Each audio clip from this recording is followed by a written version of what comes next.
G'day boys and girls, today we're looking at a nail gun, but it's a nail gun with a bit of a difference because it doesn't have a trigger. It's the CCN64 Collated connector nailer from Simpson Strong-Tie, and it is designed specifically for putting up joist hangers, hurricane ties, strapping, brackets, anything that requires these bracket nails. These things, if you've ever used them, and I'm sure you have, are a pain in the bum when you're trying to hold a bracket, hold a nail, hold a hammer, get it all lined up. They can be a bit of a pain. So I was in Handy Hardware the other day picking up my weekly Makita order, and I bumped into the rep for Simpson Strong-Tie, and I started saying how I wanted to potentially get one of these nailers so that I could use it for an upcoming job, and he said he'd lend me one, so that was cool. And then I said, well, I don't actually have an air compressor anymore, and that's why I didn't get it, because I gave my air compressor away, if you do recall, in a previous video. So he said, no worries, I'll hook you up with an air compressor as well, and you can borrow it and see how she goes. So here we are. I use Simpson Strong-Tie stuff every now and again, and I like it when you buy a box of screws or whatever it happens to be.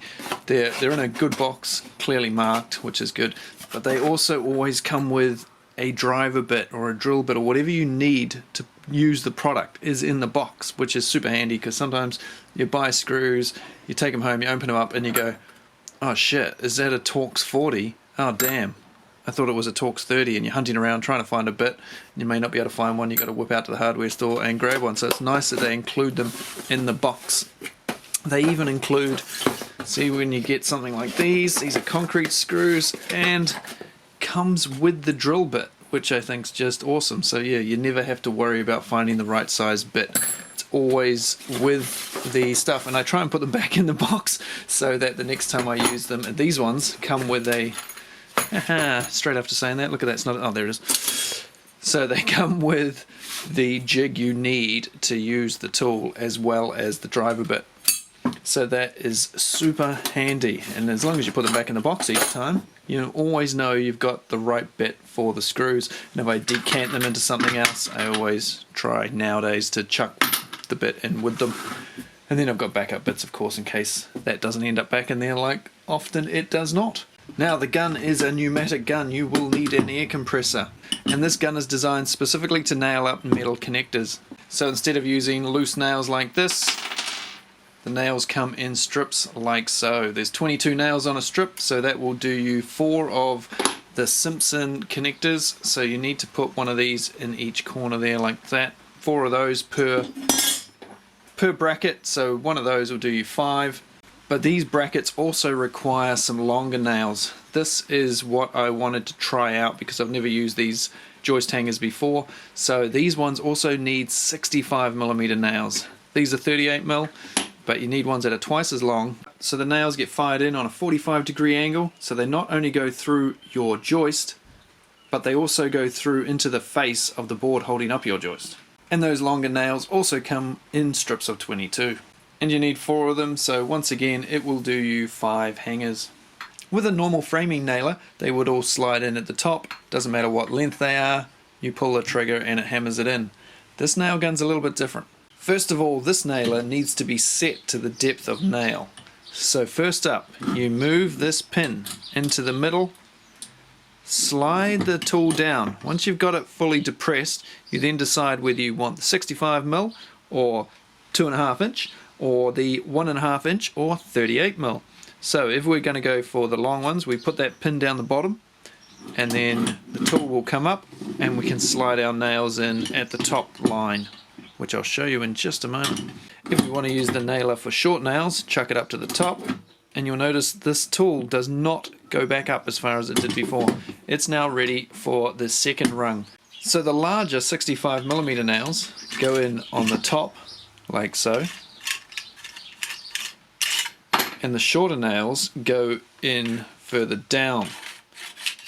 Why is that, you say? Well, you always have to have the nail protruding from the tip, which you don't have to worry about with framing nailers. But you need the nail sticking out so you can locate the hole in your bracket or whatever you're nailing up so that you can fire the nail in the right place. Because you've got to make sure you get these in the right place because it's surrounded by metal, remember. So we slide them in, pretty much like a framing nailer, pull that back, and they're now ready to go. And they have an orange tip on them. All the nails come with this orange tip. That just makes your life a bit easier when you're trying to line them up with a bracket, because if you're trying to line that up with the connector there, and this is grey and this is grey, you know, just a little bit hard to see. So you can see the orange tips, and you can just line that up with your hole, and then away you go. But how do you actuate the tool when it doesn't have a trigger? When you've got your nail lined up, you simply push down on the tool. Instead of firing off in one shot like a traditional nail gun, it instead hammers as you depress the tool. Dunk, dunk, dunk, dunk, dunk, dunk, dunk, dunk, dunk. It's very easy to depress, so that gives you control, and you can actually stop the nail halfway if you decided to. If you just wanted to tap in some nails, for instance, you can with this, which you can't usually do with a traditional framing nailer. But this you can just hammer, dunk, dunk, dunk, dunk, dunk, dunk, dunk, dunk, dunk, until you have your nail seated correctly against your bracket, and then stop. It's a very cool system. And it'll run on an air pressure of between 90 and 120 psi. Now that gentle hammering means things are safer and you're less likely to damage anything or stuff anything up. I'm going to put up some of these joist hangers now from Simpson. They are the LUS 46/118Z. So they also have these little nail tangs at the top here, like a gang nail, but it's just like one. So you can hammer that in place before you put the nails on, which is handy. I like that idea because it's quite tricky trying to hold one of these and hold a nail and hold a hammer all at the same time and get it in the right place. So you can just tack this in place, tap tap with your hammer, and then come along later and nail them all off. Now there's a few different ways of putting up joist hangers. Some people like to nail them on first, sometimes you have to nail them on first, sometimes it's better to nail your timber in place and then just slot this over. That's what I have done in the following shots. So I've got the timber there, I'm just going to slide this over, tack it in place. Then I go along and do all of the short nails on all of the joists, and then come back and put the longer 65mm nails on the 45-degree angle there in at the end.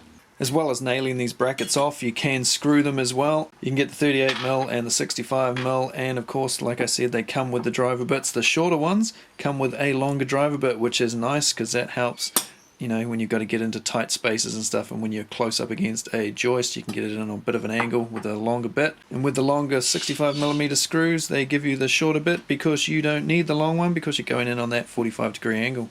So I've got a bunch of these to put up. I'll do some with the screws, and then we'll chuck the nails into the nail gun, and we'll see how cool this thing actually is.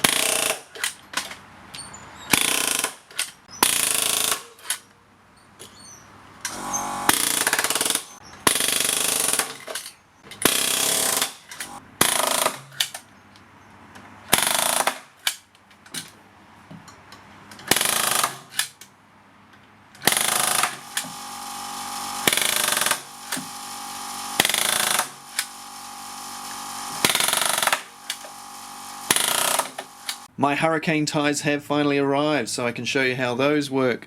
You would normally put this on the top of your wall, on the top plate, that's where this surface would go, and then you would put your rafters in like so, and then you can angle it on whatever angle it needs to be. But you don't have to use them on rafters, they have other uses as well.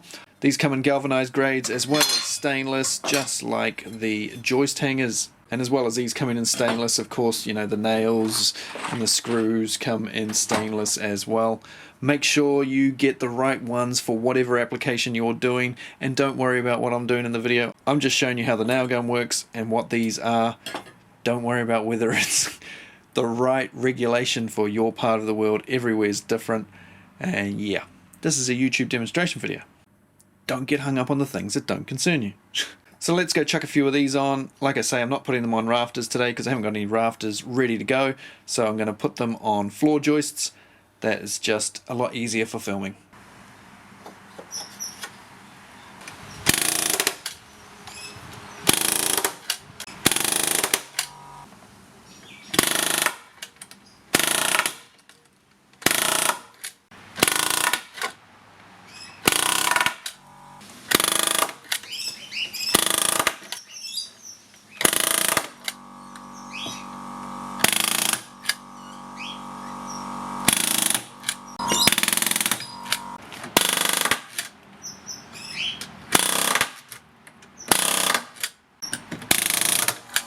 I might do another video one day if I get time on Simpson Strong-Tie products, but I thought I'd just give a quick mention of these, the Strong Drive timber screws, the SDWS timber screws. These things are pretty cool. I'm using them a lot these days. They have a nice big head on them. They always come with the driver bits, like I said earlier. These are T40 Torx, and they go in super quick, and you don't need to drill holes or anything. They drive in quick. They come in all sorts of sizes from, like, I think they started about 3" and go up to like 3.5, 4, 5, 6, 7, 8, 9, 10. I'm not sure, I can't really remember, but they come into some pretty big sizes. And yeah, they're just super handy. They go in super quick, super easy to drive, and they've got a good coating on them, so you can use them for everything pretty much. Yeah, cool little screws. Let's go chuck some in. Quick, man. Sure, they're going quicker than the batten screws I usually use for my tests.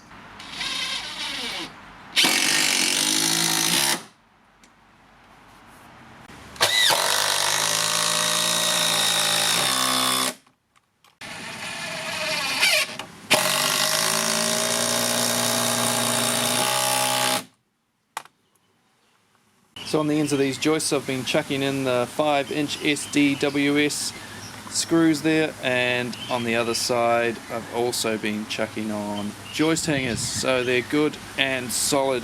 Shit ain't going anywhere. So that's a look at some of Simpson Strong-Tie's connectors and the CCN64 nail gun. So cheers guys for lending me the air compressor and the nail gun. Certainly helped speed things up when it came to putting up connectors for the job I was doing.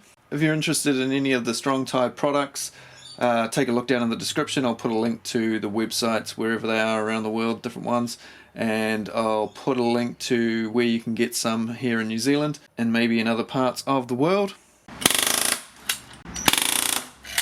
In a future video I might look at these screws and some of the other things you would use for rafters. We might have a look at the hurricane ties again when doing rafters and some of the bigger screws, and yeah.